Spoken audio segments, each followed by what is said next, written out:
আগামীকাল রাতে দলের চেয়ারপারসন খালেদা জিয়া লন্ডনের উদ্দেশ্যে ঢাকা ত্যাগ করবেন বলে জানিয়েছেন বিএনপি মহাসচিব মির্জা ফখরুল ইসলাম আলমগীর। জনগণ এবং গণতন্ত্রের পক্ষে কাজ করতে খালেদা জিয়া সবাইকে ঐক্যবদ্ধ থাকার নির্দেশ দিয়েছেন বলেও জানান বিএনপি মহাসচিব। আরও জানাচ্ছেন আমিনুল ইসলাম। সব প্রস্তুতি শেষ। চিকিৎসার জন্য মঙ্গলবার লন্ডন যাচ্ছেন খালেদা জিয়া। কাতারের আমিরের পাঠানো এয়ার অ্যাম্বুলেন্সে করে সেদিন রাতে রওনা হবেন তিনি। বিদেশ যাওয়ার দিনক্ষণ ঠিক হবার মধ্যে রোববার রাত ৯টায় গুলশানের তাঁর বাসায় ফিরোজায় দলের স্থায়ী কমিটির সদস্যদের সঙ্গে শুভেচ্ছা বিনিময় করেন বিএনপি চেয়ারপারসন।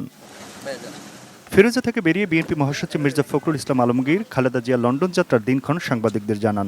আগামী ৭ তারিখে তিনি সম্ভবত রাতে তিনি লন্ডনের উদ্দেশ্যে যাত্রা করবেন তার চিকিৎসার জন্যে। সেই কারণেই আমরা জাতীয় স্থায়ী কমিটির সকল সদস্য আমরা আজকে এসেছিলাম তাকে বিদায় শুভেচ্ছা জানাতে। দেশ ও জনগণ নিয়ে বিএনপি নেত্রীর নির্দেশনার কথা উল্লেখ করেন মির্জা ফখরুল। নির্দেশনা দিয়েছেন যে একসাথে কাজ করো, জনগণের পক্ষে কাজ করো, গণতন্ত্রের পক্ষে কাজ করো। বিএনপি নেতারা জানান বেগম খালেদা জিয়া চিকিৎসা শেষে শিগগিরই দেশে ফিরে আসবেন।